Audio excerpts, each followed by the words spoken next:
Well, making videos is hard, but you know what's harder? Making a video that promotes your product. Well, don't worry, that's what we're here today. I'm Ishan, and that's Daniel from SUTD Production, and we'll be covering what is a first part series in the 3007 video to teach you the simple tips and tricks for pre-production needs. So one of the few things you want to consider in your pre-production phase is actually scripting. Now, for scripting, I won't be teaching you stuff like writing dialogues or scenes, etc. I'll actually just be teaching you what is the essence of a script. One of the first things you want to do when scripting is research. Now, in your research, you have to know properly what your product does and how it's able to solve any problem. Other than that, you need to know about its functions, about its portability, sustainability, etc. So you can use that information to now write a script. And end of the day, one of the most important things a script's supposed to do is tell a story. Well, you could have the best looking video, the most professional one, but if it doesn't have a good story, the script or the video is of no use. So let me give you a short example of how to tell a story. Let's take Jessica here for example. She, from young age, didn't have legs. So poor Jessica would spend most of her days lying in her bed, crying, being sad. As she would look out, she would see her friends playing basketball, football, or going to clubs and get sturdy. So what did Jessica do? She bought herself a super cool wheelchair. Well, after buying this awesome product, Jessica really got some badass moves and she became the most popular girl in her school. What I just did here, I took the story of a relatable girl, Jessica, and connected that with my product, which in this case is a wheelchair. So now I'm able to sell the product better to my audience through a story. Now, through the story, I can make the audience think that they really need my product. Well, we've covered what to shoot, but how do we shoot it? Well, so we have to make a shot list. A shot list would cover what kind of shot you want for each scene. Different scenes would have different shot according to the intent of the director. So let me cover a few shots first. But this one here is a very important shot when it comes to product videos, and that is a close-up shot. You would have seen it in a lot of videos, especially your McDonald's ads. So what is a close-up shot? As you can see here, if I'm selling, for example, an iris of an eye, I really want to zoom into the iris of an eye. This, in this case, is the power of my product. And through the close-up shot, I'm able to show my audience or my customers that, okay, this is the power of the product, and whatever function I want to tell about it, I can tell it through my shot. A second important shot would be a wide-angle shot. This one covers from far away and not zoomed in like your close-up. A wide-angle shot would show how your product sits in an environment. It could be a car in a desert or a jungle, or in this case, it's a bottle in a sports area. A wide-angle shot's intent is to show how your product fits into the environment and why that is beneficial. And last, we have the medium shot. And this is probably the most common shot you guys are probably already shooting at. This one shows the product and the setting, both of which are not emphasized, but you can just see it in the scene. I believe for most of you, this will be the most common shot which you will be using for most of your videos, and which is, you know what, it's alright.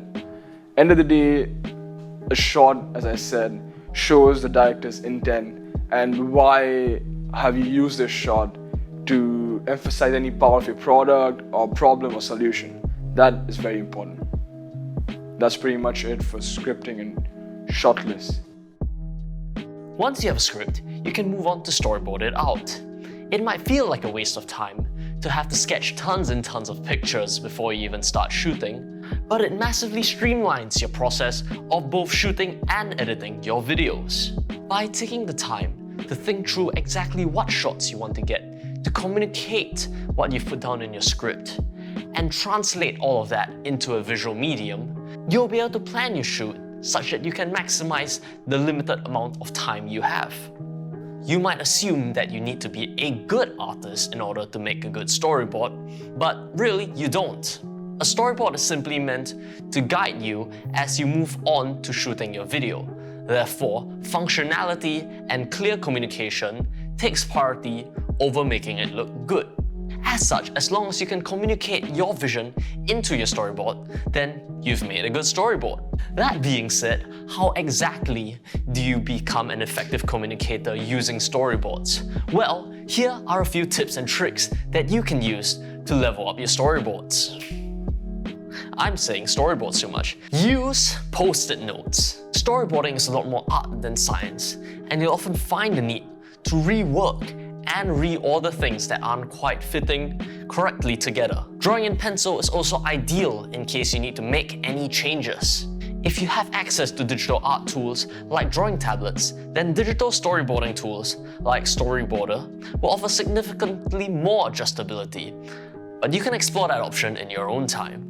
Now, let's move on to horizon lines. A key feature of your shot will be the perspective and the horizon line.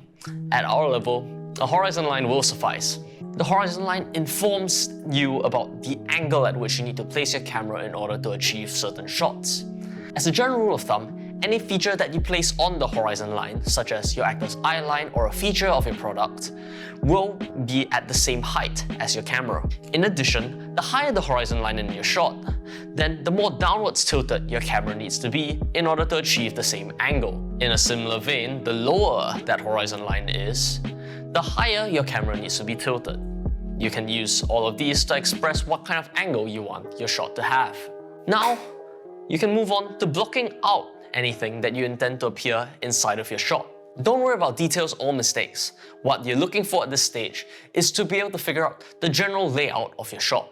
For example, when I'm drawing humans on a storyboard, I often just use boxes or other basic shapes to represent different body parts, and I'll simply use a cross to represent the direction of the head. You can simplify things to basic geometry as long as you can capture the desired look and feel of your shot. This is a practice known as thumbnailing, and for industry professionals, is a prelude towards their full proper storyboard. But for our purposes, this is more than enough. You can apply your classic photography rules here, such as the rule of thirds, leading lines, and framing. Roughing out all of these in your preparation lets you think less about your creative direction when you're already on set, such that you can simply focus on shooting all of the things you need to get without having to spend any extra time trying to figure out what looks good. If you intend to have movement in your shot, be it of the camera or of the actors, then using arrows is a good way of signaling the motion that you intend to have in the shot. Using a different color will help draw attention to these arrows. In addition, you can use multiple drawings for a single shot if that shot will have particularly complex movement or will be particularly long. Movement can be used to add energy or convey function to your viewer. However, too much movement can be disorienting, so do your best to not abuse it. You can also make use of shading to help emphasize the more important parts of your shot. Coloring out parts of my shot helped me to realize what the focus of my shot will be, and this is especially helpful when my shots get busy. If you're intending on doing things like pulling focus, this might help you with that. Finally, note what lines of your script will line up with each of your frames. You can write references to the pages of your script where the line can be found.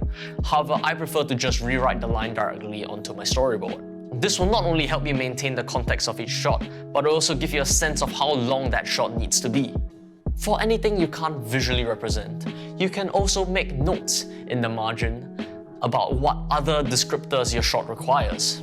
This can be for any sound cues, transitions, or pieces of equipment that you'll need. If your shot isn't quite working, just redraw it. At this stage, it costs very little time to throw out ideas that aren't quite working and replace them or rework them into something more fitting. Storyboarding is as much of an exploration as it is a planning process, so don't feel too married to the images you put down on paper. Once you have everything laid out in your desired order, you can lock in your board. If you're using post-its, you can stick all of them to a piece of paper and then photocopy it for your convenience. Do this twice, the first time in the correct order, and the second time grouped according to their similarity in angle and location. The first one gives you an idea of your overarching narrative, while the second lets you know what shots you can film back to back without needing to change your camera setup, allowing you to get more shots in for the same amount of shooting time. Your time is valuable, and the more you can plan out how you're gonna use your time, the more time you will save. Before going to your location, go over your board again and ensure that you have everything you need for your shoot, such as equipment, your prototype, your props, and anything else that you might need.